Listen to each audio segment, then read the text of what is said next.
Hello friends, welcome back to our channel RL learning classes. जैसा कि आपको पता है हम लोग आईपीसी 8060 पढ़ रहे हैं। किसमें? मूल विधि में। यूपीएसआई की तैयारी के लिए शायद आपकी तैयारी बहुत अच्छी चल रही होगी और इसको और अच्छा करने के लिए पढ़ते रहिए हमारे चैनल से जो भी हम लोग पढ़ा रहे हैं। ठीक है, तो आईपीसी 8060 में अभी तक हम लोगों ने 1850 में अभी तक हम लोगों ने क्या क्या कवर कर लिया था? देखो, हम लोगों ने चैप्टर 5 तक सारा कुछ पढ़ लिया था। ठीक है, चैप्टर 5 किससे रिलेटेड है? अबेटमेंट से, यानी दुष्प्रेरण से। अब दुष्प्रेरण की एक और क्या कहते हैं, एक और चैप्टर है हमारे पास, इसको हम बोलते हैं चैप्टर 5। ठीक है, ये दुष्प्रेरण से रिलेटेड ही है। अब कैसे रिलेटेड है ये हम लोग बताएंगे भी। तो चैप्टर 5 भी किससे रिलेटेड है? बेसिकली ये ना बोलेगा दुष्प्रेरण से। दुष्प्रेरण का ही एक पार्ट है, लेकिन ये रिलेटेड किससे? आपराधिक षड्यंत्र यानी क्रिमिनल कॉन्स्पिरेसी। ठीक है, आपराधिक षड्यंत्र से रिलेटेड आपका चैप्टर 5 है। इसमें सिर्फ और सिर्फ आपको दो धाराएं पढ़नी है, 120A और 120B। आपको याद होगा कि चैप्टर 5 में हमने जो धाराएं पढ़ी थी वो कहां से कहां तक थी? 107 से 120 तक की थी। उसके अलावा 120A 120B से भी एक चैप्टर है, चैप्टर 5 है। ऐसा लगता है कि ये बीच में अलग से एडजस्ट किया गया है चैप्टर 5 के बाद। ठीक है, 120 जाके ए भी लगा के, तो आप लोग समझ रहे होंगे। तो चलिए स्टार्ट करते हैं। तो देखिए, यहाँ पे सेक्शन 120A के बारे में बताया गया है। 120A में क्या डिफाइन है? परिभाषा। परिभाषा किसकी? ऑब्वियस सी बात है, जब आपराधिक षड्यंत्र यानी षड्यंत्र की बात हो रही है तो षड्यंत्र की परिभाषा बताई गई, आपराधिक षड्यंत्र की परिभाषा बताई गई। जैसे कि आपका 107 में भी बताया गया था किसकी भाषा? दुष्प्रेरण की परिभाषा।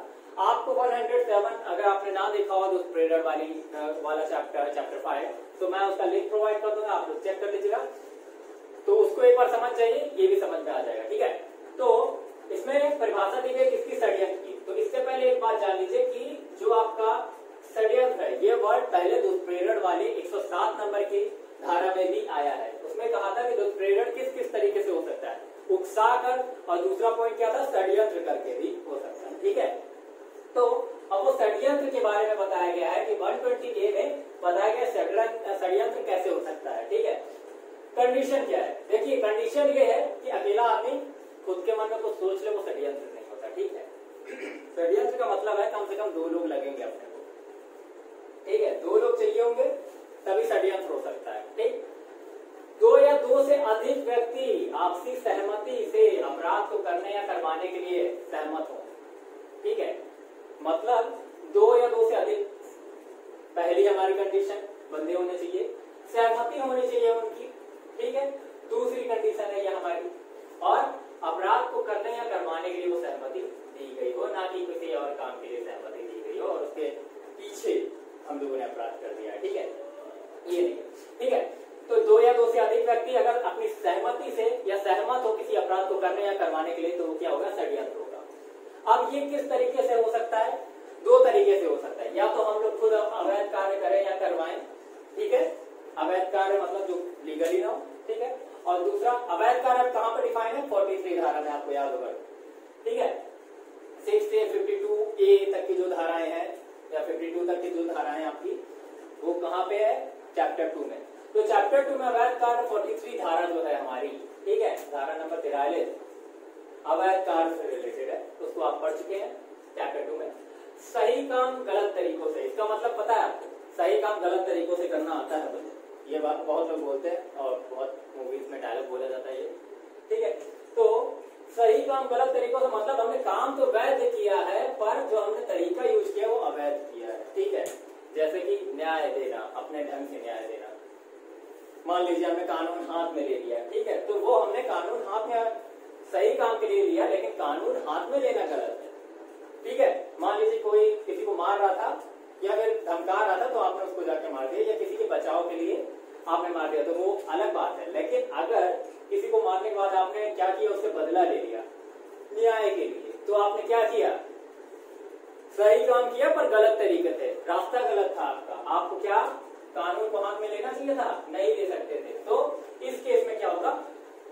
इस केस में भी आप षड्यंत्र के दोषी पाए जाएंगे। अगर इस काम के लिए आप कर रहे हैं षड्यंत्र, तो भी, और अवैध कार्य कर ही रहे हैं, तो बात ही खत्म होगी, तब तो फिर आप क्या है। ठीक है, नोट एक दिया गया है, षड्यंत्र जब उस दिशा में कार्य हुआ हो। षड्यंत्र कब माना जाएगा? जब उस दिशा में कार्य हुआ। अगर षड्यंत्र करके घर पे बैठे हैं कल करेंगे परसों करेंगे, तो उसमें कोई दिक्कत वाली बात नहीं है। लेकिन अगर षड्यंत्र किया उस दिशा में आपने एक भी कदम उठा लिया, फॉर एग्जाम्पल आप किसी को किडनैप करने का षड्यंत्र कर चुके हैं और निकल चुके हैं, ठीक है, उसको उठाने के लिए, उसके बाद आपका कुछ नहीं हो सकता, आप षड्यंत्र के तो दोषी हो गए वहां पे, ठीक है।